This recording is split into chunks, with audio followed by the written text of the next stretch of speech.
Hey, what's up, y'all? This is Rodney, and I'm back. Now, let's go ahead and talk about some people. Now, listen, there's this coach named Sydney Carter. She is a player development coach and assistant recruiting coordinator at Texas A&M.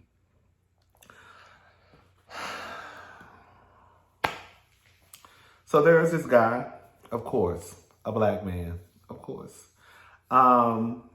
I'm assuming he's a heterosexual. He could be one of the girls.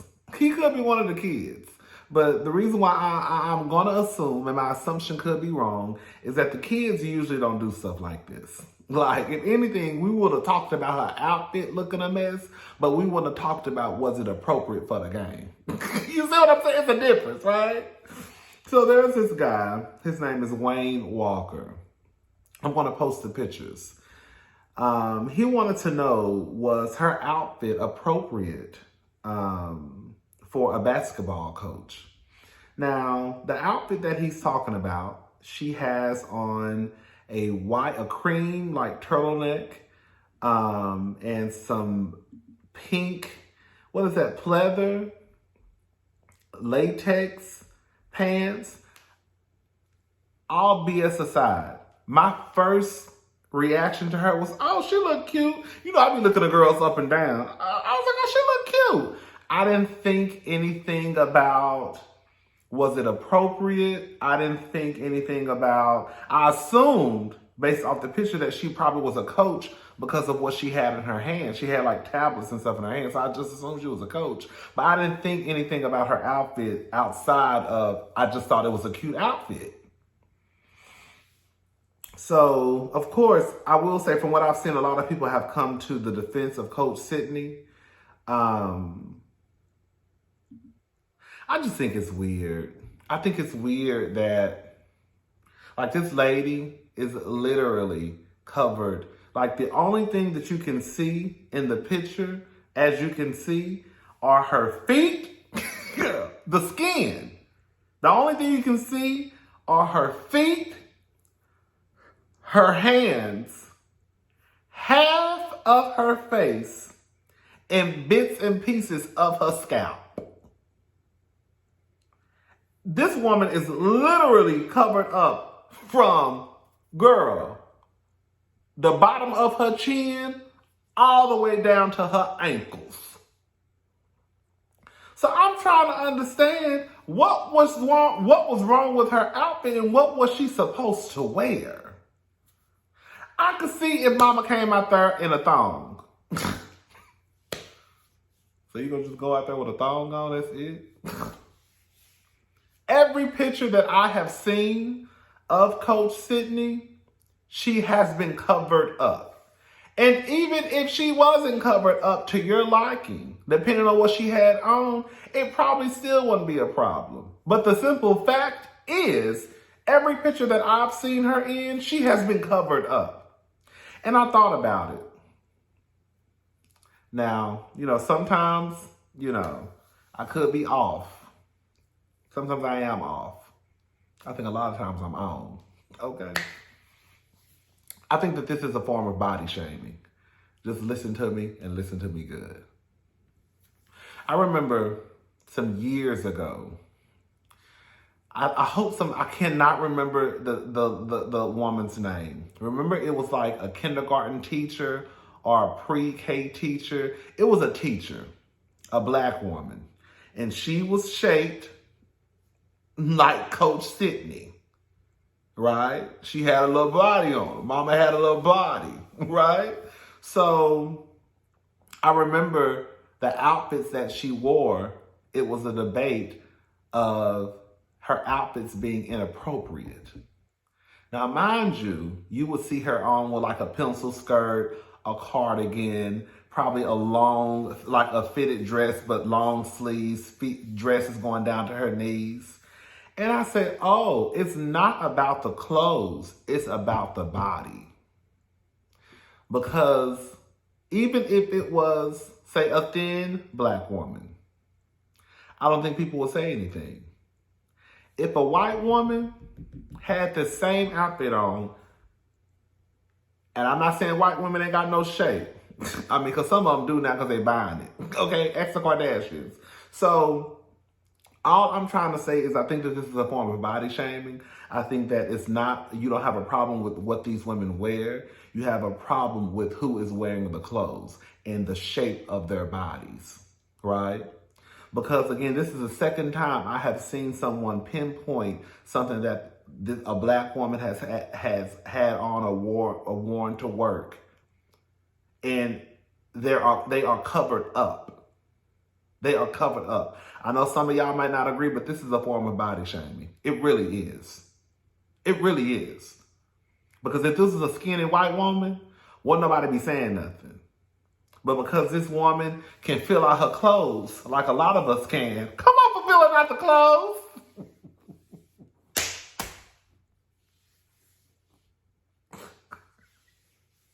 It's for filling out the clothes for me. Girl, shout out to all the girls who can fill out their clothes. Okay? But anyways, I just feel like this is a form of body shaming. Do y'all? I think it is. I think it is. This lady is covered up. What do you want her to wear? A sheet and a comforter? Girl. And even if, maybe with this body, even if she had on a dress that was loose fitting, honey, you'll still see them cakes. Baby, when she walking. Oh, girl, hold up. All right, I'm back, y'all. My sister, girl, I didn't know what was going on. I have my MacBook right here in front of me, and girl, my sister was calling me, and I'm like, how is she calling me on FaceTime? Girl, I don't be knowing nothing about nothing, child. And I didn't know that, I guess whenever your phone is hooked up to your MacBook or iPad, it can all ring. She was basically explaining to me, because I guess I was on my cell phone, and because I guess my MacBook was open, that's why when she called, it went directly to my MacBook. I don't know, child. So anyways, yeah, y'all let me know what y'all think about Coach Sydney Carter. I think that it is, in a way, a form of body shaming. I do, because anytime we look up, you know, people don't have a problem with the clothes. They have a problem with the body. Again, because if this was Karen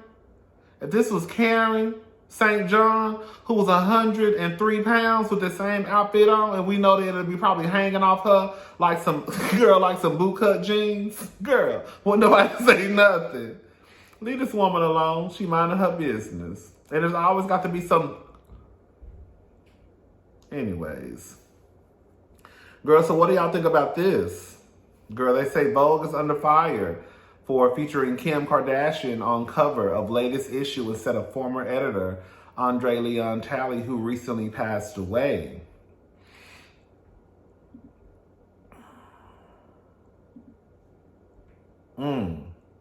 It seems like Vogue magazine has found itself in a hot seat over its latest cover.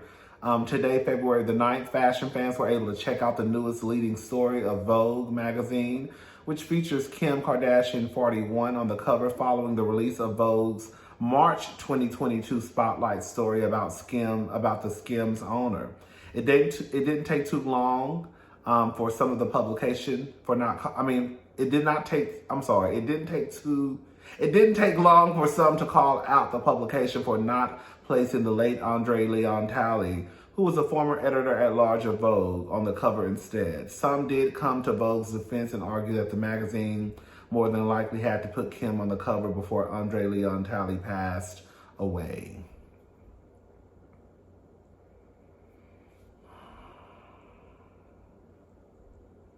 I think it's a tad bit disrespectful. I do. But it just goes to show what they thought about him over there at Vogue. If Anna Wintour died, whoever they had planned to be on the cover of the Vogue magazine, you really think they're not going to slap that bob of Anna's and Anna on that cover? It don't matter if they was going to put Michelle Obama on the cover. Girl, snatching her down, and girl, they putting Anna and that bob on that cover. I think they should have paid tribute to this man. I really do. It was really sad to me when he died.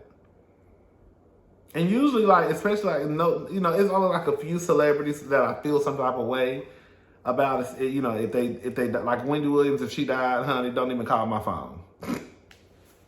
Not if she died. We all gonna die. But if she died anytime soon, don't even call my phone, honey, because baby, I'm going through. Okay? I think it's a tad bit disrespectful. Girl, Naomi Campbell likes to post about Kim Kardashian copying black women. Fans think Naomi Campbell is tired of Kim Kardashian. This is according to On Site. Copying her in black culture after she liked a post shading Kim about it. Radar caught the drama unfolding on Instagram this morning. Hold up. The account at Diet Prada posted about how Kim is on the cover of this month's Vogue, even though it's Black History Month. It's just shade all the way around. You got Andre Leon Charlie who passed away. You couldn't even, girl, you could have killed two birds with one stone. Girl, black and it's Black History Month. And they put a white woman for Black History Month. I don't know why, girl. This is the thing. It's nothing to get mad about because, girl, people don't care. And I think as soon as we realize that the people don't care, girl, we'll get out of our emotions and just, girl, realize that, girl, we shouldn't expect anything from these people but what they have been giving us. Okay, giving us. Even though it's Black History Month, they also featured numerous photos of Kim flat out copying black women's style. Now, I'm not going to post those pictures because some of them that posted, it was a picture of Kim with her cakes hanging out. It did kind of remind you of the pose Beyonce did. Not really, but it kind of did remind you of a pose that Beyonce did in her Sorry video. There was another picture of Kim like with a white sheer dress on and her body was wet, which Naomi Campbell did that pose a minute ago. And then I think she did something copying the late, great Nina Simone. I mean, are we surprised? Are we surprised? Are we surprised that, girl, the person or the people that they're copying are black women? And are we mad at Naomi for liking a post that basically says she tired of this? I'm not. I'm almost sure they knew exactly what they were doing when they chose those poses. Excuse me, for Miss Kim Kardashian. Girl, after laying off almost 3,000 workers, Peloton's recent meeting welcoming its new CEO is crashed by disgruntled former employees. Girl. Girl, y'all remember Peloton's stock went down? Some of y'all may not know, but it's a TV show called And Just Like That. It's a spinoff of like Sex and the City. And girl, in the first episode, Big, which is Carrie's husband, he passed away. And he had a heart attack. He was on the Peloton. And girl, literally the stock went down. I think it was the stocks went down the next day. Girl. All because of a TV show. I said, girl, y'all know this is fake. Y'all know in real life, like the man ain't died, y'all. Anyway, so popular workout equipment company Peloton is having a pretty eventful week, and for all the wrong reasons. After announcing that the shocking news that 2,800 workers would be laid off and its CEO would be officially stepping down, Peloton intended to use a company meeting to welcome the new CEO. But the employees who just lost their jobs had other plans. ABC News reports earlier this week, Peloton and its now former CEO, John Foley, announced a shocking workforce reduction that will result in cutting 2,800 jobs globally, which translates to approximately 20% of its corporate staff. Addressing the massive company layoffs, Foley said these decisions, particularly those related to our impacted Peloton team members, were not taken lightly. We greatly value the contributions of our talented colleagues and are committed to supporting impacted team members in their transitions.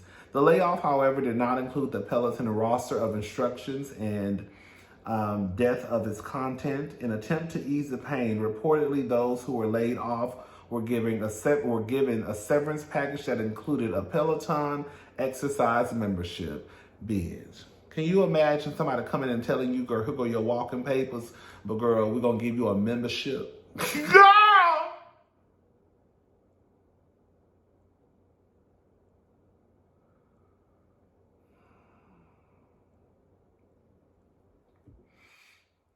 That's not the only drama surrounding the company, as things went from bad to worse when Peloton announced its new CEO, Barry McCarthy, and planned to officially welcome him with a team meeting. During the welcome meetup, dozens of the disgruntled former employees crashed the virtual meeting by spamming it with comments about how they felt about unexpectedly losing their jobs, specifically in the middle of what we got going on in the world right now.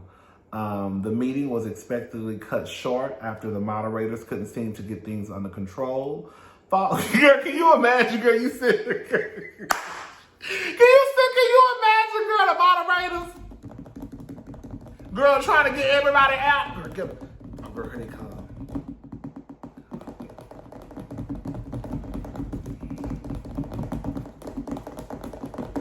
Girl, can you imagine, girl, them fingers going to work trying to get that meeting under control. And they couldn't do nothing about it, honey. Just cancel it. Girl, they in here now. Girl, they in here. Anyways. That's sad, girl. That's really sad. People just losing their jobs left and right. Jennifer Lopez reflects on feeling excluded from the industry at times. Says, I always felt like I wasn't the one that was supposed to be in the room. I don't know why this is funny to me. Jenny from the Block has become very open about her upbringing as well as her journey to stardom. She reflected on still feeling left out and not included in the industry.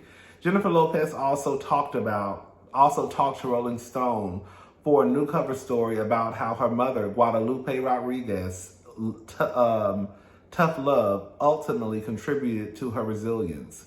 Listen, my mom was also a fun mom. My mom was also the mom who got me into musicals and introduced me to all kinds of music. I'm an entertainer because of my mom, but I'm also able to survive the things I've survived in this business because my mom was tough.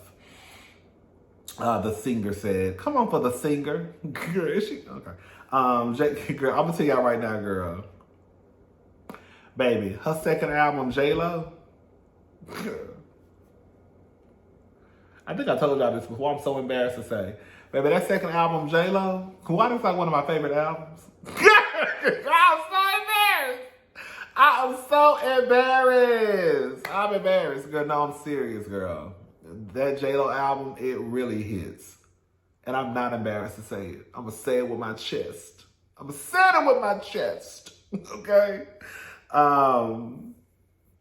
Anyways, J-Lo continued, I always felt like I was scraping from the bottom. I always felt like I wasn't the one that was supposed to be in the room. You know what I mean? All of that stuff. Not being born into a family with money, not knowing anybody in the business. I just went out there and said, F it. I'm going to try it. I'm going to try to get in here. Although Lopez has had her share of success, she still feels behind sometimes. She said it's just 20, 25 years of people going, well, she's not that great. She's pretty and she makes cute music, but it's not this and that, you know? I think I've done some nice work over the years. Some nice work. But there is a club that I wasn't a part of. And I always acted like, yeah, I'm good. I'm fine. I'm okay. But it hurts not to be included. I don't know if I will ever be. There's an inner circle like we are the great artists, and then there's a pop artist. The Enough actress went on to say. Anyways, I mean, I guess I can see what she's trying to say. I'll be honest. I mean, because when I do think of Jennifer Lopez, now that we're having a conversation, when I do think of Jennifer Lopez, I don't see her being accepted by, girl, no tea, no shade. I can see like the Meryl Streeps and the Angela Bassett's and the Viola Davises and the Halle Berrys And, you know, all the great actresses, right? Kind of like looking at Jennifer Lopez like, girl, there she go. There she go. Right? I can see Meryl and them over there when Jennifer walk in the room like, oh, hey, girl. No acting ass. Right? And Jennifer is not a bad actor. I think Jennifer just knows her lane, right?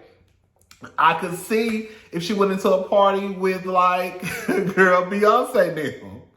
Well, Beyonce probably look at all of them like that. Yeah. She probably look at all of them like that. Girl, look at them. They know entertaining ass. Now, Jennifer can't entertain. Jennifer can entertain. She can.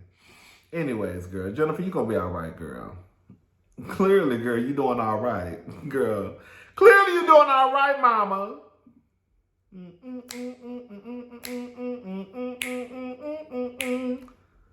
All right, y'all. I'm about to go. I'll talk to y'all girls and boys later. Bye.